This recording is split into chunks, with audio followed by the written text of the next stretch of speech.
Strategic প্ল্যানিংটা হইতেছে তোমার একটা কোম্পানির কিছু গোল থাকে না, যে আমাদের প্রফিট গোল। যদি আমরা চিন্তা করি একটা কোম্পানি, মনে করো তোমার বেকারি তোমার 1 বছরের জন্য তোমার প্রফিট গোল হইলো 10 লাখ টাকা। তো তোমাকে 1 বছরের মধ্যে তুমি চাইতেছো 10 লাখ টাকা প্রফিট করার জন্য, কিন্তু এখন তোমার তো ওই ক্যাপাবিলিটিসটা তো থাকতে হবে। ওই 10 লাখ টাকার যে তুমি প্রফিট করবা, ওই প্রফিট করার জন্য তোমার তো ওইরকম মেশিন বা ওইরকম তোমার ক্যাপাবিলিটিস লাগবে যে ওগুলোর মাধ্যমে আমরা হইতেছে এত পরিমাণ লাভ করতে পারবো। সো এই যে দুইটার মাঝখানে যে ডিফারেন্সটা, মানে তোমার গোল 10 লাখ টাকা, বাট তোমার ক্যাপাবিলিটি আছে লাভ করার 1 লাখ টাকা, এই মাঝখানে যে 9 লাখ টাকার যে আছে, যে বিচ্যুতি আছে, বা 9 লাখ টাকার হিসাব মিলাইতে পারতেছো না, এই 9 লাখ টাকা তুমি কিভাবে আর্ন করবা, এইটার জন্য তুমি যে প্ল্যানটা করবা সেটাকে স্ট্র্যাটেজিক প্ল্যানিং বলা হইতেছে। মানে তোমার ক্যাপাবিলিটিস 1 লাখ টাকা, বাট তোমার গোল 10 লাখ টাকা, তো মাঝখানে যে 9 লাখ টাকা তুমি পাইতেছো না, এই 9 লাখ টাকা তোমার আর্ন করার জন্য তুমি যে প্ল্যানিংটাকে করবা সেটাকে স্ট্র্যাটেজিক প্ল্যানিং বলবে। তো আমি তোমার কনসেপ্টগুলো ক্লিয়ার করে দিতেছি। আমি সংজ্ঞা তো লেখা আছে, বাট আমি তোমার কনসেপ্টগুলো ধরে দিচ্ছি, ঠিক আছে? দেন হইতেছে মার্কেটিং স্ট্র্যাটেজি হইতেছে তোমার কাস্টমারদের স্কিলফুলি এঙ্গেজ করা, তাদেরকে হইতেছে ভ্যালু প্রোভাইড করা, তাদের কাছ থেকে আবার বিনিময়ে ভ্যালু নিয়ে আসা। মানে কাস্টমারদেরকে পটানো, কাস্টমারদের পটায় কাস্টমারদের কাছে পণ্য বিক্রি করে আবার তাদের কাছ থেকে যত পরিমাণ টাকা হাতায় নেওয়া যায় ওইটা। এরপরে আছে তোমার মার্কেট ওরিয়েন্টেড মিশন। তো এইগুলো তোমার একটু আমাদের এখানে চ্যাপ্টার থেকে স্যার শর্ট কোয়েশ্চেনে দিতে পারে।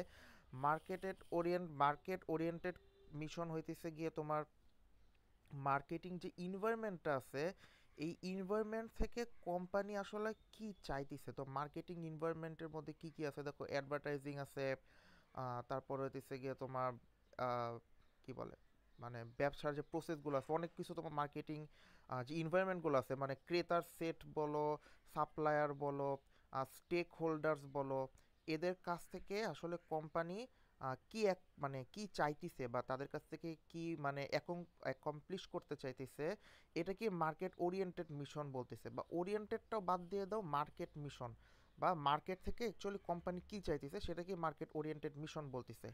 সো এইখানে আবার দুইটা ভাগ আছে, একটা হচ্ছে তোমার প্রোডাক্ট ওরিয়েন্টেশন, আর আরেকটা হচ্ছে মার্কেটিং ওরিয়েন্টেশন।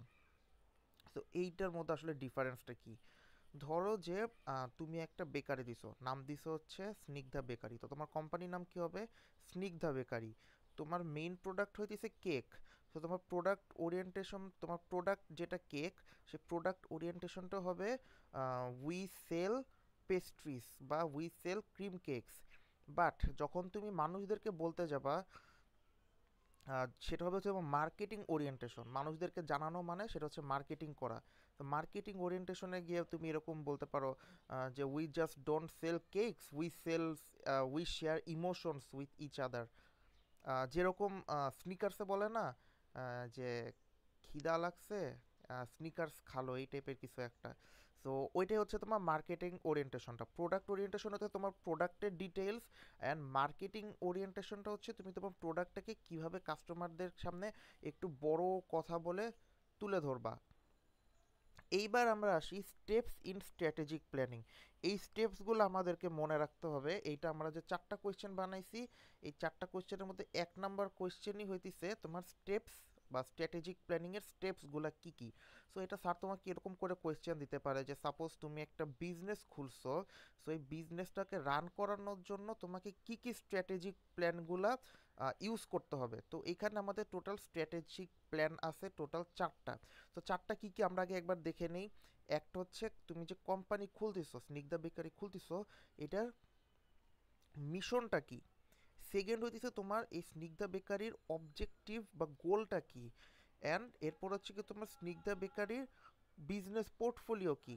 অ্যান্ড এরপরে হইতেছে গিয়ে তোমার planning, marketing and other functional strategies. তো এখন আমরা 1 নম্বরে আসি, defining the company's mission বা defining Snigdha Bakery's mission. The purpose of the company, what is the business, who is the customer, what should be the business, what will be the product. মানে এইখানে তোমাকে চিন্তা করতে হবে যে তুমি যে একটা কোম্পানি খুলতেছো, তুমি যে স্নিগ্ধা বেকারি খুলতেছো, তোমার স্নিগ্ধা বেকারি তুমি কি সেল করবা? তুমি what is the business? We are opening a cake business, who is the customer? Your customer is Jagannath university students. What should be the business? Your business should be in a food cart or maybe online platform business. What will be the product? Your product will be cake. So এইটা হচ্ছে তোমার company mission. এখানে কিছু কিছু question, যেটা তোমার business কি, তোমার কাস্টমার কারা, তোমার বিজনেসটা কিসের উপরে ডিপেন্ডেন্ট, অ্যান্ড তোমার প্রোডাক্ট কি হবে, এইগুলা হচ্ছে তোমার কোম্পানির মিশন। অ্যান্ড সেকেন্ড হচ্ছে সেটিং কোম্পানিজ অবজেক্টিভস অ্যান্ড গোল, মানে তোমার বিজনেসের অবজেক্টিভস অ্যান্ড গোলস কি হবে। মানে তোমার অবজেক্টিভ বা গোল এরকম হইতে পারে যে তুমি হইতেছে কি কত কম খরচ করে কত বেশি পরিমাণে, বা তুমি মনে করো কম লাভ করে প্রোডাক্টের দাম কম রাখলা বা তুমি বেশি বিক্রি করলা, বা তুমি প্রোডাক্টের মেটেরিয়ালসের কম দাম ইউজ করলা, তুমি একটু বেশি দামে বিক্রি করলা, বা তুমি একটু ডিজাইনটা সুন্দর করে বিক্রি করলা। এইগুলো হচ্ছে তোমার গোলস, প্রফিট গোলস বলতে পারো, তোমার সেলস গোল থাকতে পারে, প্রফিট গোলস থাকতে পারে তোমার মাসে 20,000 টাকা প্রফিট লাগবে, বা তোমার সেলস গোল থাকতে পারে যে মাসে আমাকে 200টা কেক সেল করতে হবে। এইগুলো হচ্ছে তোমার setting setting companies objective and goal. Designing the portfolio, the collection of products that make up the company. মানে তুমি তো শুধু কেকই বিক্রি করবে না, তোমাকে কেকের সাথে দেখা যাইতেছে যে তুমি মনে করো বিজনেস পোর্টফোলিওটা কি, তোমার একটা দেখবা মাদার কোম্পানি থাকে, একটা মাদার কোম্পানির আন্ডারে অনেকগুলো সাব ব্র্যান্ড থাকে। যেরকম প্রাণের কথা যদি আমরা চিন্তা করি, প্রাণের আন্ডারে অল টাইম আছে, এরকম আরও অনেক কিছুই আছে। সো তোমার বিজনেস পোর্টফোলিও এরকম হতে পারে যে তোমার মেইন মাদার কোম্পানি হচ্ছে স্নিগ্ধা বেকারি। এই স্নিগ্ধা বেকারির আন্ডারে তোমার কেক হাউস আছে একটা, তোমার একটা সাব ব্র্যান্ড যেখানে কেক তৈরি হয়। আরেকটা আছে হইতেছে গিয়ে তোমার স্নিগ্ধা স্নিগ্ধা ফুডস, ওখানে তোমার ফুড কার্টের আইটেমগুলো থাকে। আরেকটা হইতে পারে তোমার আরেকটা মনে করো তুমি বিজনেস দিয়ে দিলা। সো তুমি অ্যাকচুয়ালি হিসাব করবা যে তোমার একটা মাদার কোম্পানির আন্ডারে তোমার আরও কতগুলো সাব ব্র্যান্ড আছে, সেগুলো কতগুলো প্রোডাক্ট তুমি সেল করতে পারতেছো। তোমার যে স্ট্রেংথগুলো আছে, তোমার যে উইকনেসগুলো আছে, এইগুলোকে তুমি কীভাবে অপরচুনিটিসে কাজে লাগাইতে পারবা। এইটাই হচ্ছে তোমার designing business portfolio. And planning marketing and other functional strategies. এইখানে হইতেছে তোমার আমরা যে তোমার চ্যাপ্টার 9-এ যেটা পড়ে আসছিলাম, যে মার্কেটিং স্ট্র্যাটেজিসের মধ্যে কি কি আছে, তোমার কিভাবে আমরা প্রোডাক্টের কি দামটা আমরা ফিক্স করতে পারি, কিভাবে আমরা কাস্টমারদের এঙ্গেজ করতে পারি, কিভাবে আমরা হইতেছে অ্যাডভার্টাইজিং করতে পারি। এই যে তোমার যে এই স্ট্র্যাটেজিসগুলো আছে এইখানে ওগুলা লিখে দিবা, এই জন্য আমি এটাকে আর বড় করি নাই। এরপরে আসে, বুঝতে পারছো কথাটা, কথাগুলো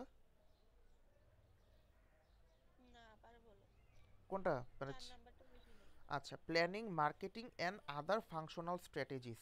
সো মার্কেটিং স্ট্র্যাটেজিস কী কী থাকে, তুমি চ্যাপ্টার 9-এ আমরা যখন product development strategies, new product development স্ট্র্যাটেজিসগুলো পড়ে আসছিলাম, ওইখানে কিন্তু আমাদের কিছু কিছু ছিল, মার্কেটিং স্ট্র্যাটেজিস ছিল, যে টার্গেট কাস্টমার।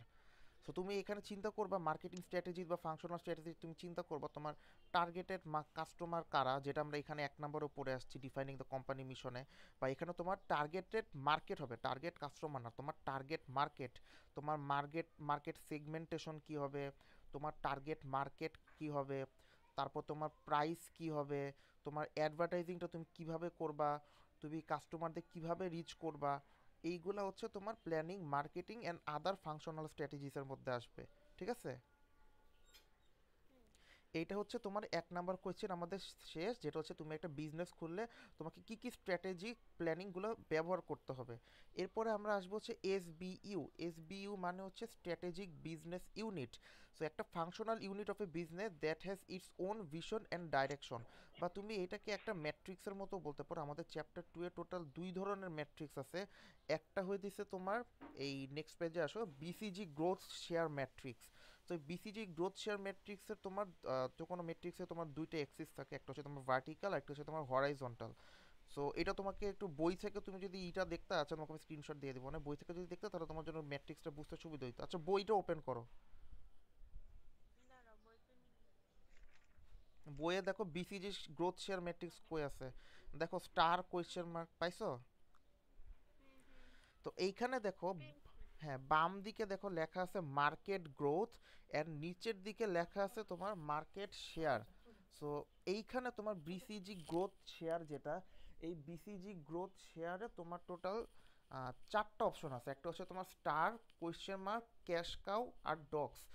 ম্যাট্রিক্সটা তো বুঝছো না, এখানে কোনটার সাথে কোনটা যোগ বিয়োগ বা কোনটার সাথে কোনটা গুণ হয়, এটা তো বুঝছো।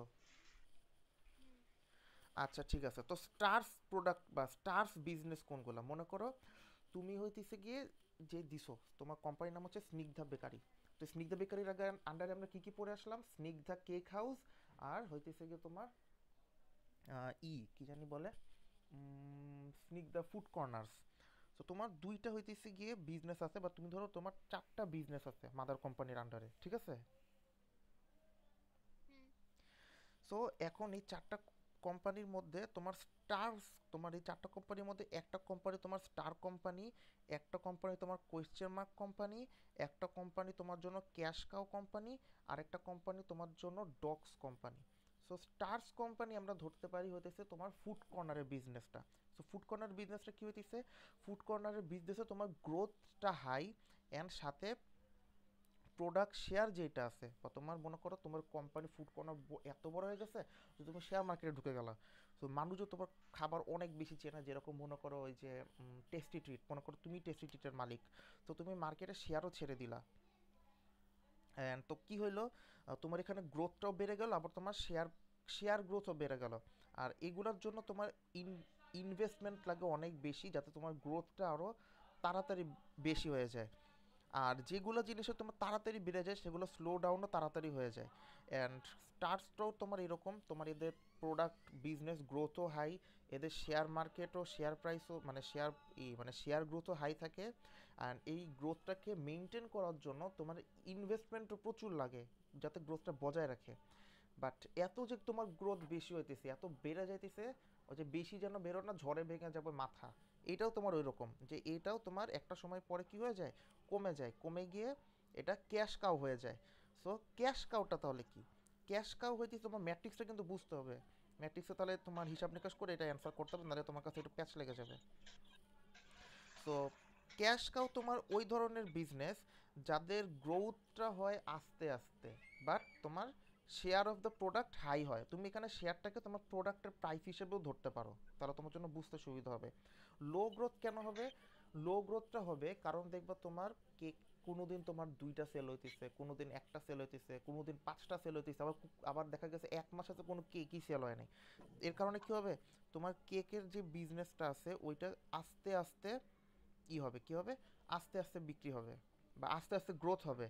কিন্তু এইখান থেকে তোমার যেই পরিমাণ ক্যাশ আসবে ওইটা তোমার ডেইলি লাইফ বা তোমার এক মাস চলে যাওয়ার জন্য কি এনাফ। সো এনাফটা কেন, স্টার্সে আমরা পড়ে আসছি, স্টার্সে যদি আমরা একটা ফুড কার্টের বিজনেস দেই, একটা চিকেন ফ্রাই আমরা বিক্রি করতেছি হয়তো বা 40 টাকায়, আমার খরচ হতেছে 35 টাকা, সো আমাদের লাভ হইতেছে 5 টাকা। আর এই জিনিস মনে করো বিক্রি হতেছে আমাদের 20টা, তাহলে আমাদের লাভ হইতেছে 100 টাকা। তাহলে এটা কি হইতেছে, গ্রোথটাও হাই হইতেছে, শেয়ারও মানে বিক্রিও বেশি হইতেছে। বাট ক্যাশ কাউতে দেখা যেতেছে আমরা একটা কেক বিক্রি করবো হইতেছে 1000 টাকায়, কিন্তু আমাদের খরচ হয়েছে 600 টাকা, তাহলে আমাদের লাভ হইলো 400 টাকা। এই জন্য এটা বিজনেস গ্রোথটা কম, কিন্তু এখান থেকে লাভটা বেশি, যার কারণে বলছে এনাফ ক্যাশ তৈরি করে আদার বিজনেসকে চালানোর জন্য। 3 নাম্বার হইতেছে তোমার কোয়েশ্চেন মার্ক। কোয়েশ্চেন মার্ক হইতেছে এইদের বিজনেসটা অনেক তাড়াতাড়ি বেড়ে যায়, কিন্তু প্রোডাক্ট সেল কম হয়, এরকম চিন্তা করতে পারো, বা শেয়ার অফ দ্য প্রোডাক্ট কম। So requires a lot of cash to hold their share. যেহেতু গ্রোথ কম, যেহেতু গ্রোথ বেশি কিন্তু শেয়ার কম বা সেল কম, সেখানে তোমার সেল বাড়ানোর জন্য তুমি কি করবা, ওই মার্কেটিং বা অ্যাডভার্টাইজিংয়ের জন্য অনেক পরিমাণে ক্যাশ ইনভেস্ট করবা। অ্যান্ড 4 নম্বর হইতেছে ডগস, যাদের কোনো গ্রোথও নাই, যাদের বিজনেসে কোনো শেয়ারও নাই, যেটা হইতেছে গিয়ে মনে করো ওই কেকের দোকানটার মতো। বাট ওদের কাছে এনাফ ক্যাশ আছে যেটা দিয়ে তারা 2-3 মাস চলে যাবে, বা 2-3 মাস ধরে দেখতে পারবে যে তাদের বিজনেসটা আসলে চলতেছে কি চলতেছে না। এই জিনিসটা কি বুঝতে পারছো, তোমার ম্যাট্রিক্সটা দেখে এটা একটু নিচে থেকে তোমার হিসাব করে বুঝতে হবে। এই চারটা বুঝছো। হ্যাঁ বাট এই যে তোমার এসবিইউ বা এই যে তোমার ম্যাট্রিক্স, যেটা বিসিজি গ্রোথ শেয়ার ম্যাট্রিক্স, এই ম্যাট্রিক্সগুলো আবার তোমার কিছু কিছু কারণে এখন কোম্পানি ইউজ করে না। এটা কারণ হতেছে কি, এটা মানে ক্যালকুলেট করা ডিফিকাল্ট, এটা অনেক টাইম কনজিউমিং, এটা খরচ অনেক বেশি হয়, আর মেজারমেন্ট করাটা কঠিন। অ্যান্ড এরপরে আসছি আমরা, আচ্ছা এটা কি হলো, এরপরে আমরা আসছি হতেছে কি আমাদের সেকেন্ড কোয়েশ্চেন যেটা সেটাতে সেটা হচ্ছে গিয়ে প্রোডাক্ট অথবা market expansion grid. So product বা মার্কেট এক্সপ্যানশন গ্রিড হতেছে মানে তোমার একটা বিজনেস করতেছো, তোমার বিজনেসে কিছু অপরচুনিটি থাকবে না। যেরকম তোমার জগন্নাথ ইউনিভার্সিটিতে সেল করতেছো, তোমার ওখানে অপরচুনিটিস হইতেছে গিয়ে কি তোমার স্টুডেন্টরা বার্থডেতে অন্য জায়গা থেকে কেক না নিয়ে তোমার কাছ থেকে কেক নিবে। ঠিক আছে? সো এইটা হইতেছে এক্সপেনশন গ্রিড, হইতেছে একটা টুল যেটা দিয়ে হইতেছে গিয়ে তুমি তোমার অপরচুনিটিস যেগুলো আছে সেগুলোকে হিসাব নিকাশ করে দেখতে পারবা। সো এইটা টোটাল চারটা ভাগ আছে, চারটা স্টেপস আমাদেরকে মনে রাখতে হবে: market penetration, market development, product development and diversification. মনে থাকবে তো? সো মার্কেট পেনেট্রেশনটা কি? মার্কেট পেনেট্রেশন হইতেছে গিয়ে তুমি তোমার প্রোডাক্ট কে কী রাখবা, অ্যান্ড তোমার কারেন্ট প্রোডাক্ট সেগমেন্ট বা তোমার মার্কেট সেগমেন্টও তোমার এই জগন্নাথ ইউনিভার্সিটির স্টুডেন্টরাই থাকবে, কিন্তু তোমাকে তোমার প্রোডাক্টের সেল বাড়াইতে হবে। তুমি সেল কেমনে বাড়াইতে পারো? তুমি সেল বাড়াইতে পারো তোমার প্রোডাক্টের দাম কমায় দিতে পারো, তোমার প্রোডাক্টটাকে আরও বেশি সুন্দর করতে পারো, তোমার প্রোডাক্টটাকে আরও বেশি টেস্টি করতে পারো, বা তুমি কি করতে পারো, সুন্দর করে আরও অ্যাডভার্টাইজ করতে পারো। করলে কী হবে, তোমার সেল বিক্রি বেড়ে যাবে, কিন্তু তোমার প্রোডাক্ট কেকই থাকবে। সো প্রোডাক্টকে সেম রেখে প্রোডাক্টের সেল বাড়ানোকে আমরা এখানে মার্কেট পেনেট্রেশন বলবো। সেটা কীভাবে আমরা করতে পারি দেখো, এই যে মার্কেটিং মিক্স আছে, প্রোডাক্ট ডিজাইনিং আছে, অ্যাডভার্টাইজিং আছে, প্রাইজিং আছে, যেখানে বলে দিছে। এরপরে আসে মার্কেট ডেভেলপমেন্ট। মার্কেট ডেভেলপমেন্ট মানে হইতেছে তোমার এতদিন মার্কেট তো তোমার কি ছিল, জগন্নাথ ইউনিভার্সিটির স্টুডেন্টরা তোমার, ওটা হচ্ছে তোমার টার্গেটেড মার্কেট বা টার্গেটেড কাস্টমার্স। তো তুমি এখন কি করলা, শুধুমাত্র দেখো জগন্নাথ ইউনিভার্সিটি থেকে তোমার মান্থলি 20,000 টাকা মাত্র প্রফিট হইতেছে, তোমার 20,000 টাকা প্রফিট হইতে তোমার কুলাইতেছে না, তুমি চিন্তা করলে কি তুমি পুরো পুরান টাকাতেই সাপ্লাই দিবা। সে পুরান টাকাতে সাপ্লাই দিলে তোমার কি হলো, পুরো মার্কেটটা বড় হয়ে গেল। তোমার প্রোডাক্ট সেম রেখে মার্কেটের বা প্রোডাক্টের মার্কেট সেগমেন্টটাকে বাড়ানো বা মার্কেটের সাইজটাকে বাড়ানো আমরা বলবো মার্কেট ডেভেলপমেন্ট বা মার্কেটকে বড় করা। এরপরে আসলো প্রোডাক্ট ডেভেলপমেন্ট। প্রোডাক্ট ডেভেলপমেন্টটা কি? কোনো একটা নতুন প্রোডাক্ট নিয়ে আসা বা সেই প্রোডাক্টটাকে মডিফাই করা। এতদিন তুমি চিন্তা করলা যে তুমি মানে এতদিন তোমার ছিল হইতেছে কি শুধু কেকই বিক্রি করছো, তুমি কেক বিক্রির পাশাপাশি এখন ফ্রোজেন ফুডসগুলো বিক্রি করা শুরু করলা। তাহলে কি হলো, তোমার একটা প্রোডাক্ট ডেভেলপমেন্ট হইলো বা নিউ প্রোডাক্ট ডেভেলপমেন্ট হইলো। বা তুমি এটাও করতে পারো, তুমি এতদিন হচ্ছে গিয়ে চকলেট কেক বিক্রি করছো, তো চকলেট কেকের পাশাপাশি তুমি এখন স্ট্রবেরি কেক, ভ্যানিলা কেক, তারপর রেড ভেলভেটও সেল করা শুরু করলা। তাহলে কি হইলো, তোমার কেকটা মডিফাই হইলো বা তোমার প্রোডাক্টটাও ডেভেলপ হইলো। তো এখানে এটাই বলছে যে প্রোডাক্ট ডেভেলপমেন্ট মানে হচ্ছে কোনো নতুন প্রোডাক্টকে বাজারে নিয়ে আসা বা সেই প্রোডাক্টটাকে মডিফাই করে আরও কয়েক ধরনের প্রোডাক্ট বানানো। অ্যান্ড ডাইভার্সিফিকেশনটা কি? ডাইভার্সিফিকেশন হইতেছে তোমার আরেকটা অপরচুনিটি। তুমি চিন্তা করলা যে তুমি এখন জগন্নাথ ইউনিভার্সিটি সেল করতেছো, তোমার এনাফ সেল হইতেছে, তো তুমি দেখলো তোমার বাসার নিচে ওই যে কেকের দোকানটা আছে, তুমি চিন্তা করলো কি আমি ওই কেকের দোকানটাকে কিনে নিয়ে আমি পুরান ঢাকার ওই এরিয়াটাতে আমি কেক বিক্রি করব। সো নিজে একটা বিজনেস ওন করে আরেকটা বিজনেসকে কিনে নেওয়া বা নিজের আন্ডারে নিয়ে আসাকে ডাইভার্সিফিকেশন বলে।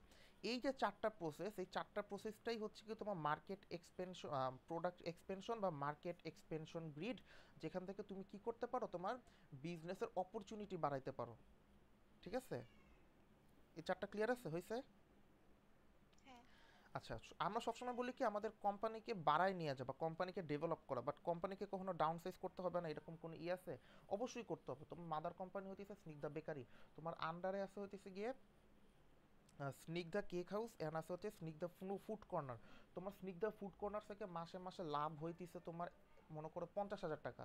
And Snigdha cake bakery house, Snigdha cake হাউসে তোমার কোনো কেক সেল হইতেছে না, তোমার কি হইতেছে, লস হইতেছে। তোমার প্রতি মাসে মাসে 30,000 টাকা মনে করো শুধু খরচ হয়ে দিচ্ছে শুধুমাত্র ওখানকার বিল অ্যান্ড বেতন দিতে দিতে। তুমি কি বিজনেসটাকে চালু রাখবো তাহলে? আর হয় তুমি বিজনেসটাকে ডেভেলপ করবা অথবা তুমি কি করবা, বিজনেসটাকে বন্ধ করে দিবা। এটাই করবা না? হুম। সো এটাই বলছে why a company should downsize if the business or the product is unprofitable। এরপরে বলছে তোমার এগুলো হচ্ছে তোমার কিছু ইম্পর্টেন্ট নোটস, সেটা হচ্ছে under the company strategic plan marketing must work closely with its other departments to form an effective internal company value chain and with other company in the marketing system to create an external value for the customer. So এইটা কি মিন করছে? এইটা মিন করছে তুমি তো এখন মনে করো একটা কেক কোম্পানির মালিক, তো একটা কেক কোম্পানির তোমার ভিতরে অনেকগুলো ডিপার্টমেন্ট থাকবে না? একটা থাকবে তোমার অ্যাকাউন্টিং ডিপার্টমেন্ট, একটা থাকবে তোমার রিসার্চ অ্যান্ড রিসার্চ ডেভেলপমেন্ট, যারা চিন্তা করবে কেকের কেকটাকে কী করে আরও বেশি মানে সুন্দর করা যায়। একটা থাকবে হইতেছে গিয়ে তোমার বেকিং ডিপার্টমেন্ট, একটা থাকবে তোমার সাপ্লাই অ্যান্ড চেইন ডিপার্টমেন্ট, যারা কাঁচামাল নিয়ে আসবে। এই সবগুলা ডিপার্টমেন্টকে একসাথে যদি কাজ করে ইন্টারনাল, এটা তো তোমার কোম্পানির ইন্টারনাল এই ক্রাইটেরিয়া বা ইন্টারনাল ফ্যাক্টরগুলো, এরা যখন একসাথে কাজ করবে তখন তোমার জন্য লাভ করা বা কোম্পানিকে আগিয়ে নিয়ে যাওয়াটা কী হবে, ইজি হবে। তার এক্সটার্নাল ফ্যাক্টর কি? এক্সটার্নাল ফ্যাক্টরে তোমার থাকে হচ্ছে ডিস্ট্রিবিউটরস অ্যান্ড সাপ্লায়ার্স। তো ওদের সাথে তুমি যদি সম্পর্ক ভালো রাখো, তাহলে কি হবে, তুমি কাস্টমারদের থেকে না আরো বেশি হতেছে গিয়ে জানতে পারবে যে তোমার কি দরকার। ডিস্ট্রিবিউটর হতেছে থেকে যারা তোমার প্রোডাক্টটাকে সেল করতেছে, বা দোকানদাররা, ডিস্ট্রিবিউটর তোমার দোকানদাররা তোমাকে বললো যে ভাই কাস্টমাররা তো বলতেছে এই প্রোডাক্টে এই সমস্যা, তো এরকম হইলে একটু কাস্টমারদের জন্য ভালো হইতো। তুমি একটা কি পাইলা, তুমি একটা মার্কেটিং আইডিয়া পেয়ে গেলা, বা মার্কেটিং একটা ইনফরমেশন, মার্কেটিং ডাটা পাইলা। তো তুমি ওই অনুযায়ী প্রোডাক্টটাকে তৈরি করলো, তাহলে কি হবে, তোমার আলটিমেট কাস্টমার স্যাটিসফ্যাকশন তৈরি হবে। তো তুমি যদি ইন্টারনাল এক্সটার্নাল সবগুলো ম্যাটারকে যদি তুমি এরকম ধরে রাখতে পারো নিজের হাতের মুঠোয়, তাহলে তোমার কাস্টমারদেরকে হাত করা তোমার জন্য সুবিধা হবে। ইন্টারনাল তোমার ওই একসাথে কাজ করা, আর এক্সটার্নাল হতেছে তাদের কাছ থেকে ভালো সম্পর্ক বজায় রাখা, তাদেরকে হতেছে গিয়ে লাভ প্রফিটটা বেশি দেওয়া। তাহলে কি হবে, তোমার জন্য বাজার তথ্য পাওয়াটা সোজা হয়ে যাবে। তাহলে ভ্যালু চেইন কি অ্যান্ড ভ্যালু ডেলিভারি নেটওয়ার্ক কি? ভ্যালু চেইন হচ্ছে কি some value creating activities in a company such as designing, producing, marketing, develop delivering, supporting in a firm. The success of a company depends on it how the internal coordinate their activities among them. So value chain হইতেছে গিয়ে তোমার এক কিছু value add করে তোমার প্রোডাক্টের, সেই মনে করো তোমার কেক, তোমার কেকটা একটা প্রোডাক্ট। এই প্রোডাক্টটা তো তোমার কোর প্রোডাক্ট হচ্ছে কেক, বাট মানুষ তো শুধু কেক কিনতেছে না, কেকের সাথে তো আরও কিছু জিনিস নিতেছে। কেকের সাথে তারা কি নিচ্ছে, তোমার কেকের ডিজাইনটা নিচ্ছে, তুমি কেকটাকে যে প্রডিউস করছো বিভিন্ন ক্রিম দিয়ে, বিভিন্ন চকলেট দিয়ে, সেই প্রডিউসিংটাকে নিচ্ছে, মার্কেটিংটাকে নিচ্ছে, তুমি যে হাসি দিয়ে সুন্দর করে মানুষের সাথে কথা বলে বলে কেকটাকে দিচ্ছ, সেই মার্কেটিংটাকে তারা নিচ্ছে। তারা আমার ডেলিভারিংটাকে নিচ্ছে, যে আমি যে সুন্দর করে আধা ঘন্টার মধ্যে কেকটাকে ডেলিভারি দিয়ে আসতেছি, তারা এই ডেলিভারিংটাকে নিচ্ছে। তোমার কেকে কোনো একটা সমস্যা হয়েছে, তুমি কেকটা নিয়ে আবার নতুন করে একটা কেক দিয়ে দিলা, তুমি যে তাদেরকে সাপোর্ট করতেছো। এই সবগুলো যে কাজ যে তুমি করতেছো, এই সবগুলো কাজ কি করতেছো, তোমার কেকের সাথে প্রোডাক্টের সাথে একটা ভ্যালু অ্যাড করতেছে। এই যে এতগুলা কাজ, এই একটার পর একটা কাজ যে হয়ে আসতেছে, তোমার প্রোডাক্টটা ডিজাইন করতেছো, দেন তুমি ডিজাইন করা প্রোডাক্টটাকে প্রডিউস করতেছো বা প্রডিউসিং করতেছো, দেন এই প্রডিউস করা তোমার কেকটাকে তুমি মার্কেটিং করে মানুষের সামনে তুলে ধরতেছো, দেন তুমি প্রোডাক্টটাকে ডেলিভারি দিয়ে কাস্টমারের কাছে পাঠাইতেছো, অ্যান্ড কাস্টমারদের কোনো সমস্যা থাকলে তুমি প্রোডাক্টটাকে সাপোর্ট দিচ্ছ। এই যে এতগুলো তোমার চেইন আকারে যে অ্যাক্টিভিটিসগুলো হয়েছে, এগুলাকে আমরা ভ্যালু চেইন বলবো। ক্লিয়ার? হুম। ওকে, এরপরে আসে আমাদের value delivery network. A network system of a company among the suppliers, distributors and consumer to increase the performance and create ultimate customer value. একটু আগে আমরা যেটা পড়ে আসলাম, একটা নেটওয়ার্ক সিস্টেম, এটা ইন্টারনাল না, এটা এক্সটার্নাল। এক্সটার্নাল কাদের মধ্যে? সাপ্লায়ারদের মধ্যে। সাপ্লায়ার কারা? যারা তোমাকে র ম্যাটেরিয়াল দেয়। ডিস্ট্রিবিউটর কারা? যারা তোমার দোকানদার, তুমি যে খুচরা দোকানে যে তোমার প্রোডাক্টগুলোকে সাপ্লাই দিচ্ছ সে তারা। And consumer. এই তিনজনের, তোমার এই তিনজন মানে এই তিনটা দলের সাথে তোমার যে এক্সটার্নাল ডাটাগুলো যে তুমি কালেক্ট করতেছো, সাপ্লায়ারদের কাছ থেকে তুমি ডাটা কালেক্ট করতেছো কি, যে ভাই আপনি আমার কাছ থেকে এই হুইপড ক্রিমটা নিতেছেন, এই হুইপড ক্রিমটা না নিয়ে আপনি এই হুইপড ক্রিমটা নেন, এটা অনেক বেশি আরো আপনার জন্য ভালো হবে। তারপরে তোমার কি হলো, তুমি একটা ভ্যালু অ্যাডিং একটা ইনফরমেশন পাইলা, তোমার কোম্পানিতে একটা ভ্যালু ডেলিভারি হইলো। তো তোমার এই ভ্যালু ডেলিভারি নেটওয়ার্কটাকে তোমার ওই সাপ্লায়ারটা, তোমার ডিস্ট্রিবিউটর কি বললো, ভাই আপনি যদি এরকম প্যাকেটে করে কেক না দিয়ে যদি একটা বক্সের মধ্যে কেক দেন, তাহলে আমরা কেকটাকে আরও বেশি দিন পর্যন্ত স্টোর করে রাখতে পারবো।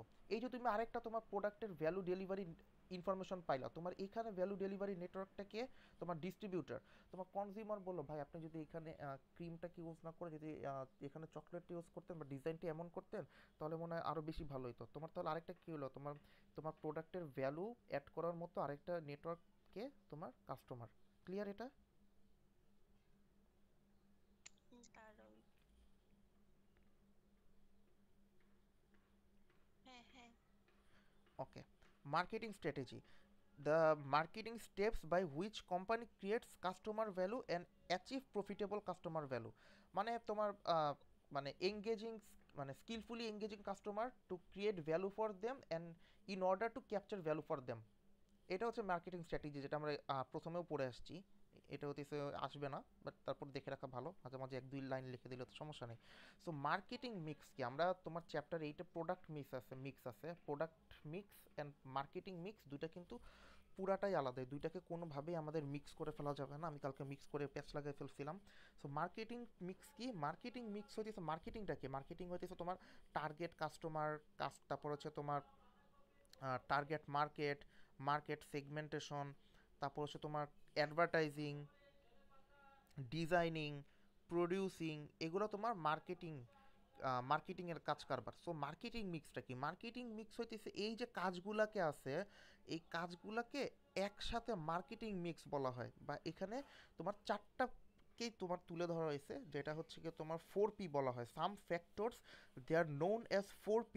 4P stands for product, place, price, promotion. এই চারটা মনে রাখতে হবে। অ্যান্ড এরপরে আসবো আমাদের 3 নাম্বার কোয়েশ্চেন, যেটা মোস্ট ইম্পর্ট্যান্ট অ্যান্ড এটা আসার চান্স কালকে 70 to 80%। সেটা কি, customer value driven marketing strategy. তো এটা কোয়েশ্চেনটা স্যার যেহেতু কনসেপচুয়াল কোয়েশ্চেন দেয়, স্যারের কোয়েশ্চেনটা এরকম হতে পারে, suppose you have launched a product, now describe how you will market, how you will create customer value, what will be your strategy.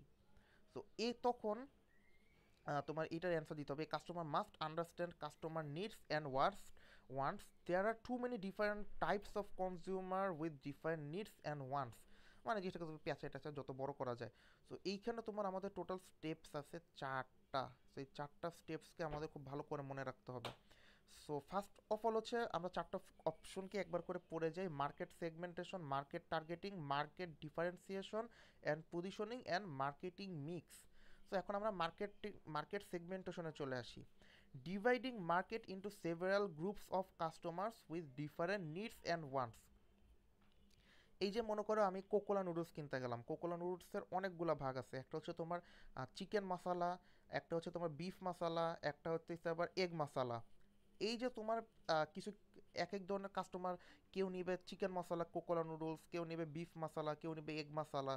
এই যে তোমার কাস্টমার যে বিভিন্ন ধরন, এই কাস্টমারদের বিভিন্ন ধরন অনুযায়ী যে বিভিন্ন ধরনের প্রোডাক্ট সাপ্লাই দেওয়া বা মার্কেটকে তিনটা ভাগে ভাগ করছে তারা, একদল যারা চিকেন নেবে, একদল যারা বিফ নিবে, আরেক দল যারা এগ নিবে। এই যে তোমার মার্কেটটাকে তিনটা ভাগে ভাগ করছে, এটাকেই বলা হইতেছে তোমার মার্কেট সেগমেন্টেশন, বা dividing market into several groups of customers with different needs and wants. এরপর তাহলে মার্কেট টার্গেটিং কি, evaluating every market segments and selecting one or more segments to serve. এখন দেখা গেল কি যে আমি মার্কেট সেগমেন্টেশন করার সময় দেখলাম যে আমি 1000 জন মানুষকে গুতায় গুতায় জিজ্ঞাসা করতেছি, ভাই আপনি যে নুডলস খান আপনি কী ধরনের পছন্দ করেন। কেউ বললো ভাই আমি চিকেন পছন্দ করি, কেউ বললো আমি বিফ পছন্দ করি, কেউ বলে আমি এগ পছন্দ করি, কেউ বললো আমি চিংড়িটা পছন্দ করি, কেউ বললো আমি ভেজিটেবল ফ্লেভার পছন্দ করি, আবার কেউ বললো আমি বিবিকিউ সস ফ্লেভারটা পছন্দ করি, কেউ আবার বলতেছে যে আমি মাটন ফ্লেভারটা পছন্দ করি।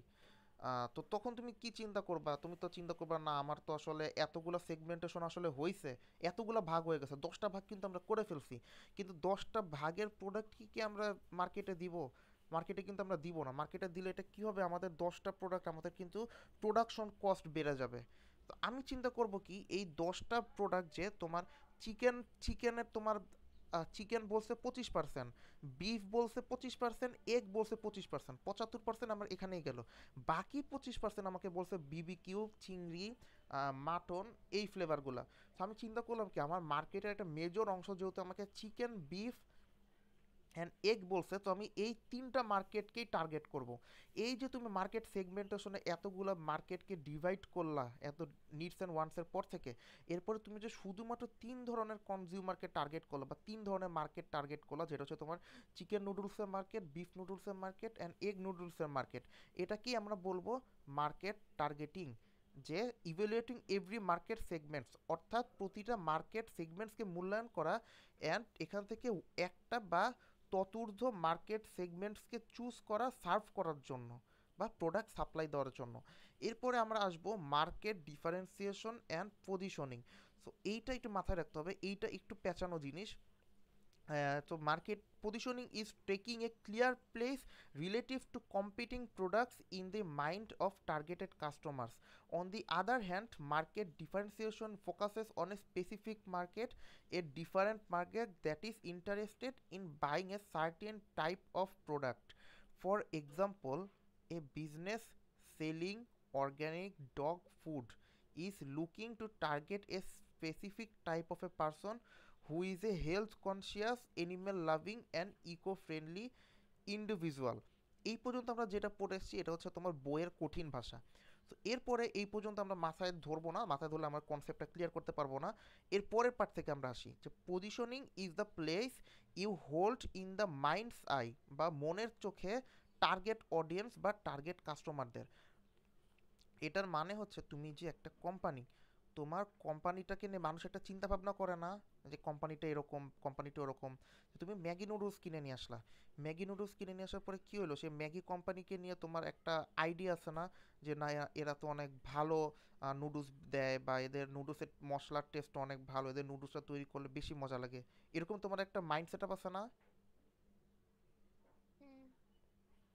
সো এটাই হচ্ছে মার্কেট পজিশনিং, যে তুমি তোমার কাস্টমারের মাইন্ডে তোমার কোম্পানি বা তোমার ব্র্যান্ড নিয়ে তুমি কি ধরনের ধারণা রাখতে পারছো, এটাকে আমরা বলা হয় হচ্ছে মার্কেট পজিশনিং। তাহলে মার্কেট ডিফারেন্সিয়েশনটা কি? Differentiation is how your farm is different or stands out from your competitor on a non price basis.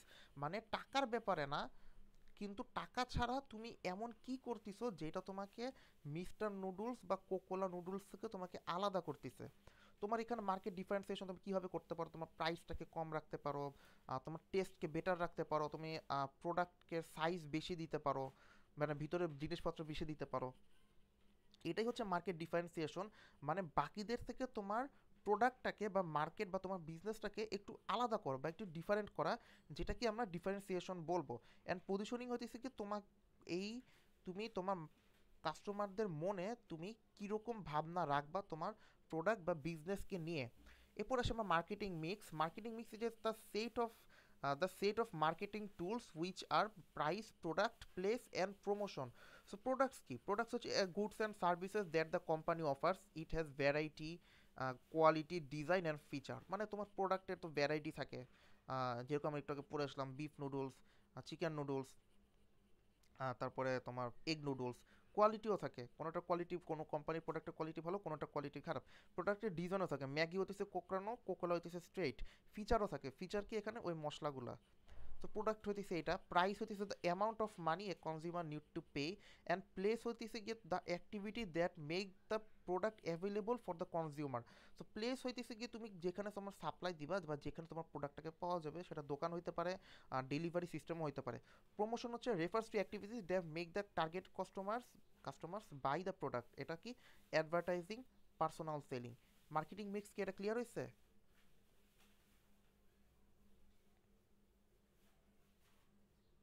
হুম।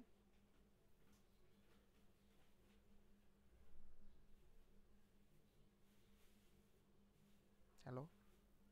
হ্যাঁ, কিন্তু স্যার এখানে বলছিল 4P এর জায়গায় 6P দিতে। Six P? পিপল, আরেকটা যেন কি ছিল? সিক্স পি না সিক্স বি? সিক্স বি আছে। না, 6P বলছিল স্যার পড়ানোর সময়। আচ্ছা, আমার ওই সোমবারের ক্লাসটা আমার মিস গেছিল, এই কারণে আমি ঠিক জানি না বাকি দুইটা কি ছিল, পিপল আর একটা কি। একটা তো ভুলে গেছি। আচ্ছা, সিক্স পি আমরা পাওয়া যাবে, কিন্তু আচ্ছা সিক্স পিও সমস্যা নেই, ফোর পি দিলেও সমস্যা নেই, বই ফোর পি আছে। কিন্তু এটা কিন্তু মাথায় রাখতে হবে কাস্টমার ভ্যালু ড্রাইভের মার্কেটিং স্ট্র্যাটেজিগুলো কী কী ছিল। একটা হচ্ছে market segmentation, market targeting, market differentiation and positioning, and lastly হচ্ছে মার্কেটিং মিক্স। মনে থাকবে না এটা? ওকে। সো এখন আমরা নেক্সট পর্যায়ে যাব। মার্কেটিং মিক্স আসলে অনেক ইম্পর্ট্যান্ট। সো এই মার্কেটিং মিক্সের ফোর পি হইতেছে কি, তোমার অ্যাজ এ সেলার বা অ্যাজ এ ম্যানুফ্যাকচারার বা অ্যাজ এ কোম্পানি ওনার, তোমার পয়েন্ট অফ ভিউ হইতেছে ফোর পি। তোমার সেই ফোর পিটা কি? তোমার প্রোডাক্ট কি, তোমার প্রোডাক্টের প্রাইস কি, তোমার প্রোডাক্টটা মানে প্লেসটা কী হবে ডেলিভারি বা সাপ্লাই দেওয়ার, অ্যান্ড লাস্টে হচ্ছে তোমার প্রোডাক্টের promotion. But as a consumer, তুমিও তো একজন কনজিউমার, তোমার কিন্তু হ্যাঁ, একটা প্রসেস ছিল। আচ্ছা, প্রসেস প্রসেস আর পিপল। ওকে, প্রসেস হইতেছে গিয়ে তোমার পিপল দিয়ে কি বলতে আমি ঠিক জানি না, প্রসেসটাও তোমার বুঝতে পারতেছি। আচ্ছা ঠিক আছে, আগে আমরা 4P আর 4A তে আসি। তো তোমার as a seller your point of view is 4P, and as a buyer your point of view হচ্ছে 4A। এই 4P 4A পাইছো না পিডিএফে? হুম হুম। So 4P stands for first of all is product, and product তোমার এইটা 4A এর এখানে বায়ারের পয়েন্ট অফ ভিউ হচ্ছে অ্যাকসেপ্টেবিলিটি, মানে তুমি একটা প্রোডাক্ট মার্কেটে নিলা, ছাড়লা, তোমার বায়ার কি ওই প্রোডাক্টটাকে একসেপ্ট করবে কি করবে না, এটা কিন্তু বায়ারের ডিসিশন। তুমি কি ওখানে হস্তক্ষেপ করতে পারবা? তুমি কি একটা কাস্টমারকে গিয়ে বলতে পারবা যে ভাই আপনার আমার প্রোডাক্টে নেওয়া লাগবো, না কিন্তু আপনারা মাইরা ফেলবো? করতে পারবা না। সো এইটাই, হ্যাঁ যে তোমার এই প্রোডাক্টটাকে তোমার বায়ার একসেপ্ট করবে কি করবে না। সো 4Pর প্রোডাক্ট ইকুয়াল টু বায়ারের একসেপ্টেবিলিটি। এন্ড এরপর হচ্ছে প্রাইস, তোমার প্রোডাক্টের প্রাইস রাখলে হচ্ছে গিয়ে 20 লাখ টাকা। এখন আমার তো ওই 20 লাখ টাকা দিয়ে প্রোডাক্টটা কেনার এফোর্ড তো থাকা লাগবে, বা ওই জিনিসটাকে আমার এফোর্ড করার ক্ষমতা তো থাকা লাগবে। সো এইখানেই তোমার বায়ারের পয়েন্ট অফ ভিউতে প্রাইসটা হচ্ছে তোমার অ্যাফোর্ডেবিলিটি এর ক্ষেত্রে। অ্যান্ড এরপরে হচ্ছে প্লেসেরটা হচ্ছে এক্সেসিবিলিটি। সো তুমি এখন বললা কি, যে দেখা গেল আমাদের একটা প্রোডাক্ট, এই প্রোডাক্টটা আমার বাসা থেকে পৌঁছে দিয়েছে 50 কিলোমিটার দূরে। সো আমি কেন 50 কিলোমিটার দূরে গিয়ে ওই প্রোডাক্টটাকে আনতে যাবো? তোমার 50 কিলোমিটার দূরে গিয়ে দেখলে কি একটা অন্য ধরনের কেক পাওয়া যায়, কেকটা অনেক টেস্টি, বাট যেটা তোমার এলাকাতে পাওয়া যায় না। সো এই 4P তোমার যে প্লেসের বায়ারের পয়েন্ট অফ ভিউ হবে এক্সেসিবিলিটি, যে সেই প্লেসটাতে সেই প্রোডাক্ট সেই সেই কাস্টমার এক্সেস আছে কিনা। অ্যান্ড প্রমোশনে দেখা যাইতেছে যে বায়ার সেলাররা তো অনেক কিছুই বলে যে ভাই এটা নিয়ে যান, ইঁদুর মরে, চিকা মরে, তেলাপোকা মরে, বাট অ্যাওয়ারনেসে তোমাকে দেখতে হবে যে এটা কি আসলেই মরে। এইটা হইতেছে তোমার বায়ার অ্যান্ড সেলারদের দুইজনেরই পয়েন্ট অফ ভিউ। সেলারদের হচ্ছে 4P, অ্যান্ড বায়ারদের হচ্ছে 4A। এটা একবার দেখে নাও, দেখবো সুন্দর করে মাথায় সেট হয়ে যাবে। Product equal two acceptability, price equal to affordability, place equal to accessibility, and promotion equal to awareness. এটা কি বুঝছেন? হুম।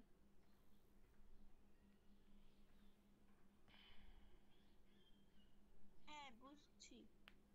ঠিক আছে। সো আমরা পরে আসবো আমাদের 4 নাম্বার কোশ্চেন বা লাস্ট কোশ্চেনে। সেটা হচ্ছে গিয়ে তোমার সোট অ্যানালাইসিস।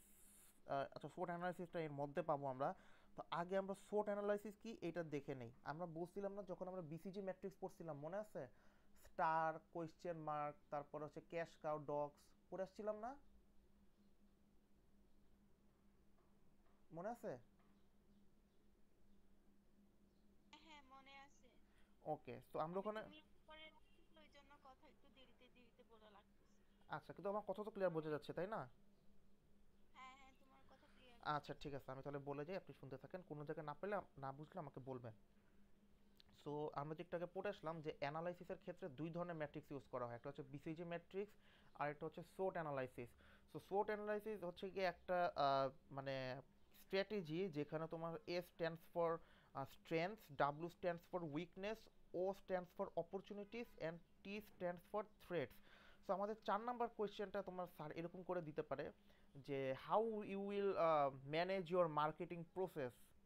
একটা প্রোডাক্ট লঞ্চ করছো বা তোমার একটা বিজনেস ওন করো, তো তুমি এখানে তোমার বিজনেস প্রোডাক্টের যে মার্কেটিং করবা, এই প্রোডাক্টের মার্কেটিং প্রসেসটাকে তুমি কীভাবে ম্যানেজ করবা। সো এটার টোটাল 5টা ভাগ আছে, 5টা ভাগকে আমরা কীভাবে একটা পরে একটা হচ্ছে আমরা সেইটাকে আগে চিন্তা করে নিই। চিন্তা করে নিব আমরা কিভাবে, সেইটাকে আমরা চিন্তা করি। আমরা যখন একটা বিজনেস দাঁড় করাবো, তখন আমাদের প্রথমে চিন্তা করতে হবে কি, যে আমার এই বিজনেসে আমার স্ট্রেংথ পয়েন্ট কি। আমার স্ট্রেংথ পয়েন্ট হচ্ছে আমি জগন্নাথ ইউনিভার্সিটির তে আমি পড়তেছি, আমি এখানে স্টুডেন্টদের কাছে কেক সেল করতে পারবো। এটা আমি অ্যানালাইসিস করতেছি, সর্বপ্রথম আমি অ্যানালাইসিস করলাম। অ্যানালাইসিস করে দেখলাম যে না, আমার বিজনেসটা প্রফিটেবল। সো এখন আমি প্ল্যান করব যে আমি কি ধরনের প্রোডাক্ট আরও সেল করতে পারি।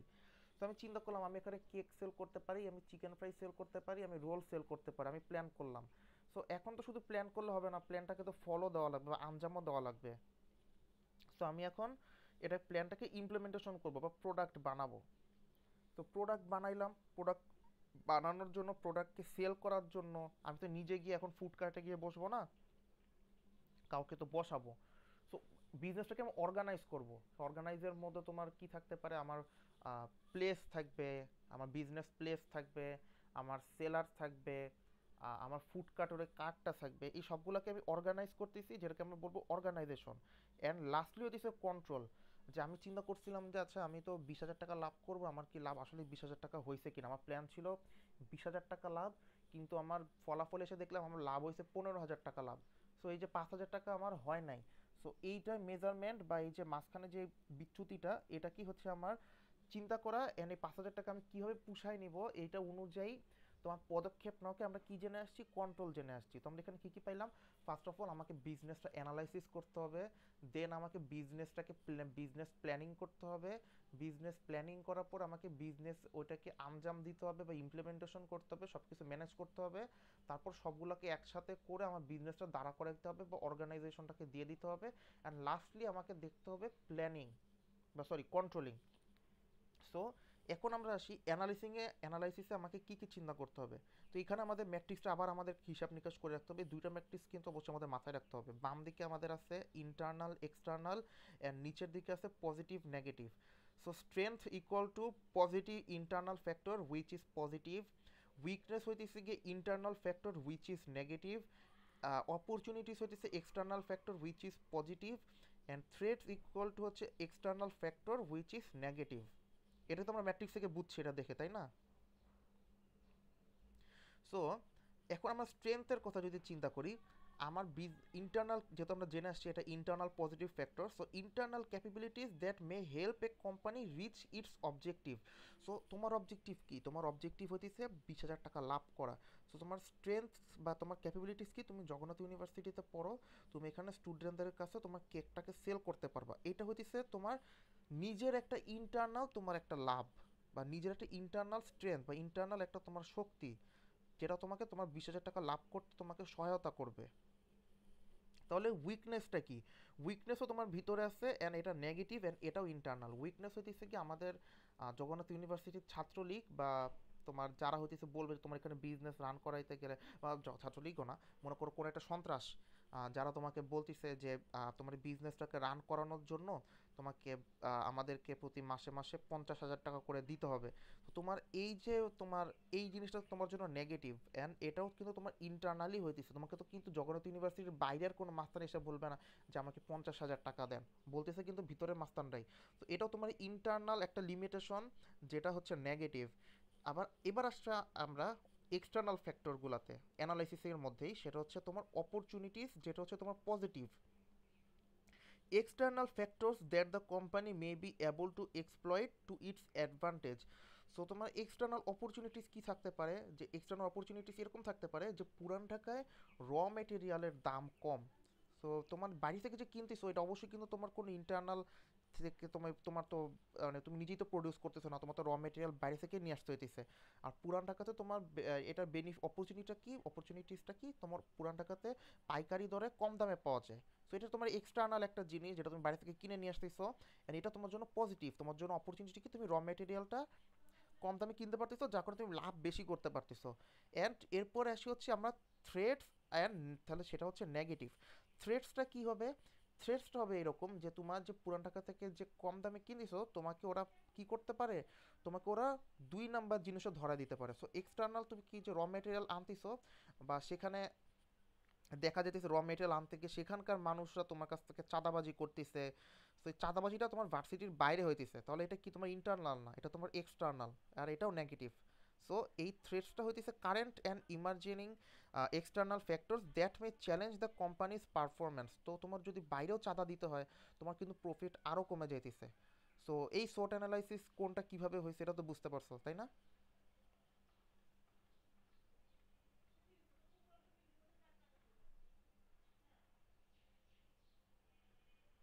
হ্যাঁ হ্যাঁ বুঝেছি বুঝেছি। আচ্ছা ঠিক আছে, এরপরে আসি আমরা প্ল্যানিং। সো প্ল্যানিংয়ে তুমি এখন সব হিসাব নিকাশ করলা, তুমি তোমার স্ট্রেংথ দেখলা, তুমি জগন্নাথ ইউনিভার্সিটিতে কেক বিক্রি করতে পারতেছো, তোমার উইকনেস দেখলা, তোমার কাছ থেকে ভিতরে চাঁদাবাজি করতেছে, তোমার অপরচুনিটিস দেখলা, তোমার র মেটেরিয়ালের দাম কম, বাট তোমার থ্রেডস দেখলা তোমাকে বাইরেও তোমার কাছ থেকে চাঁদাবাজি করতেছে। সেই সবগুলো হিসাব নিকাশ করে দেখলা এত সব চাঁদাবাজি এত সব কেনাকাটি করে তোমার বিক্রি টিক্রি করার পরে তুমি মাসে 20,000 টাকার মতো লাভ করতে পারবা। সো এখন তুমি বিজনেস প্ল্যানিং করা শুরু করলা, যে আচ্ছা ঠিক আছে প্ল্যানিংয়ের মধ্যে কি থাকবে। আমি হইতেছে প্ল্যানিংয়ের মধ্যে তুমি চিন্তা করলা যে আমি হইতেছে কি ওই দোকানটা থেকে এই র মেটেরিয়ালগুলো নিয়ে আসবো, দেন আমি এইভাবে কেকটাকে প্রডিউস করব, অ্যান্ড দেন আমি এইভাবে কেকটাকে সেল করব। এই যে তুমি প্ল্যানিং করলা, এখন তোমার প্ল্যানিংয়ের কাজ শেষ, তুমি খাতা সব প্ল্যানিং লিখে ফেললা, তোমার প্ল্যানিংয়ের সব কাজ শেষ, এখন তুমি প্ল্যানিংটাকে বাস্তবায়ন করবা। মানে turning marketing strategies and plans into marketing actions, মানে যেটাকে তুমি এতদিন প্ল্যান করে আসছো সেটাকে তোমার এখন অ্যাকশনে রূপান্তর করতে হবে বা অ্যাকচুয়ালি রিয়েল লাইফে করতে হবে। তো এটা কি বলা হচ্ছে ইমপ্লিমেন্টেশন। এখন তুমি আসলেই দোকানে যাবা, আসলেই র মেটেরিয়াল কিনবা, আসলেই কেক বানাবা, আসলেই কেকটাকে সেল করবা, যেটাকে বলা হচ্ছে ইমপ্লিমেন্টেশন। এই যে তুমি এখন কেকটাকে সেল করবা, সো এই কেকটাকে সেল করার জন্য তোমার এখন কি লাগবে? তোমার একটা দোকান লাগবে, তোমার হচ্ছে একটা শেলফ লাগবে, তোমার একজন সেলার লাগবে, তোমার কিছু টাকা পয়সা লাগবে, হাতে কিছু টাকা পয়সা রেখে দেওয়া লাগবে, কিছু লাইট লাগবে, ফ্যান লাগবে। এই যে তুমি সবগুলা তোমার যে ডিজাইনিং করতে হবে, তোমার এই সবগুলাকে একসাথে করাকে আমরা কি বলবো? অর্গানাইজেশন বলবো। যে the company must designing a marketing organisation that can carry out marketing strategies and plans. মানে company must design a marketing organisation. So এই অর্গানাইজেশন বা অর্গানাইজিং এর মধ্যে কি কি আছে? আমার সেলার আছে, আমার শেলফ আছে, আমার ফ্যান আছে, আমার লাইট আছে, আমার প্রোডাক্ট আছে, যেগুলোকে কি করা? একসাথে করা, যাতে করে আমি আমার মার্কেটিং প্ল্যানটাকে বাস্তবায়িত করতে পারি। অ্যান্ড লাস্টলি হচ্ছে কন্ট্রোল। এখন তুমি মাস শেষে এসে দেখলা যে আমার এত কিছু দেওয়ার পরে আমার টার্গেট ছিল 20,000 টাকা লাভ করা, কিন্তু আমার লাভ হয়েছে 15,000 টাকা। সো আমার 5,000 টাকা আমি গোলটাকে আমি ঠিক করতে পারি নাই। সো এই 5,000 টাকা আমি আবার কিভাবে হইতেছে কি লাভ করতে পারবো, বা আমি 5,000 টাকাকে আরো কিভাবে 10,000 টাকা করতে পারবো, এই জন্য তুমি আরো কি করলা? কোস্ট কাটিং শুরু করলা, বা প্রোডাক্টের সাইজ ছোট করলা, বা তোমার প্রোডাক্টের দাম বাড়াই দিলা। এই যে তুমি এই কাজগুলো কি করলা, এই কাজগুলো কি হইতেছে তোমার কন্ট্রোল বা কন্ট্রোলিং বলা হয়। এটা ক্লিয়ার হয়েছে? হ্যাঁ। ওকে, এখন আমরা আসছি আমাদের লাস্ট পার্টে, এটাই চ্যাপ্টার 2 এর শেষ। সেটা হচ্ছে কি মার্কেটিং রিটার্ন অন ইনভেস্টমেন্ট বা মার্কেটিং ROI। সো আমরা মার্কেটিংয়ের মধ্যে কি পড়ে আসছি? The net return from a marketing investment divided by the cost of the marketing investment. তো এইটা কি মানে হচ্ছে? ফার্স্ট অফ অল তুমি 1,000 টাকায় সেল করছো, অ্যান্ড তোমার এই মার্কেটিং এর মধ্যে তোমার কি আছে? প্রোডাক্ট আছে, তারপর তোমার প্লেস আছে, প্রাইস আছে, প্রমোশন আছে। তোমার প্রমোশনের জন্য একটা খরচ হয়, তোমার ওইটাকে দোকানে পাঠানোর জন্য, তোমার এই যে বা মানুষের কাছে পাঠানোর জন্য, প্লেস বা ডেলিভারি করার জন্য তোমার একটা খরচ হয়, তোমার প্রোডাক্টটাকে উৎপাদন করার জন্য একটা খরচ হয়, তাই না? এই খরচগুলোকে এক করার পরে তোমার খরচ হয় 800 টাকা, অ্যান্ড ওইদিকে তুমি বিক্রি করছো 1,000 টাকায়। সো 1,000-কে 800 দিয়ে ভাগ করলে তোমার যেই অ্যামাউন্টটা আসবে, মেবি 1.2, ওইটাই হইতেছে তোমার রিটার্ন অন ইনভেস্টমেন্ট বা মার্কেটিং ROI। সো তুমি যে শুধুমাত্র তোমার মার্কেটিংয়ে যে তুমি যে কাস্টমারদের দিয়েই যাবে ওইটাও না, যেটা কিন্তু আমরা একটু আগে পড়ে আসছি, যে doing things so that we can make value for the customers in order to capture value from them. So এটা তোমাকে হিসাব করতে হবে যে আমি ইনভেস্ট করলাম 800 টাকা, সো আমার কি 600 টাকা আসতেছে, নাকি আমার 1,000 টাকা আসতেছে। সো এই যে তোমার ক্যালকুলেট করা, এই ক্যালকুলেট করাটাকেই বলা হচ্ছে মার্কেটিং রিটার্ন অন ইনভেস্টমেন্ট বা মার্কেটিং ROI। ক্লিয়ার হয়েছে? না, বুঝি নাই। আচ্ছা, রিটার্ন অন ইনভেস্টমেন্টটা কি? সো তুমি যে এত খরচ করতেছো, তুমি কি শুধুমাত্র তুমি মনে করো একটা কেক বানাইলা, তুমি কি শুধুমাত্র মানুষের কেক বিলায় দেওয়ার জন্য কেক বানাইছো? হুম হুম। নিজে লাভ করতে হবে না? হুম। সো এই কেকটাকে মার্কেটিং করা, আমরা কিন্তু কেক সেলিং বলবো না, আমরা বলবো কেক মার্কেটিং।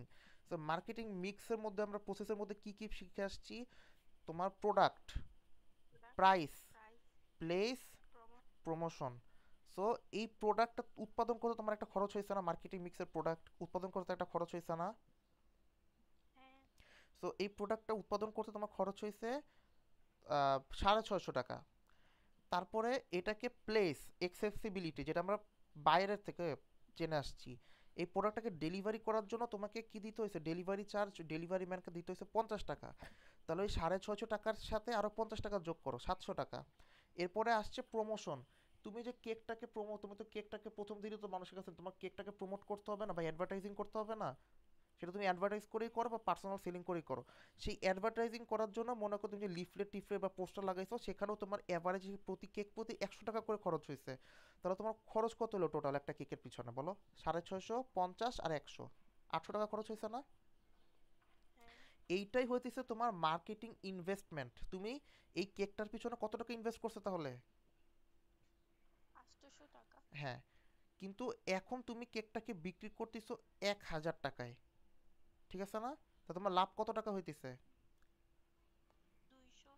সো এইটাকে তুমি যদি অনুপাত যদি করো, এটাকে তুমি তো বিয়োগ করছো, বিয়োগ করার ফলে তুমি কি পাইছো? তোমার মোট লাভ পাইছো।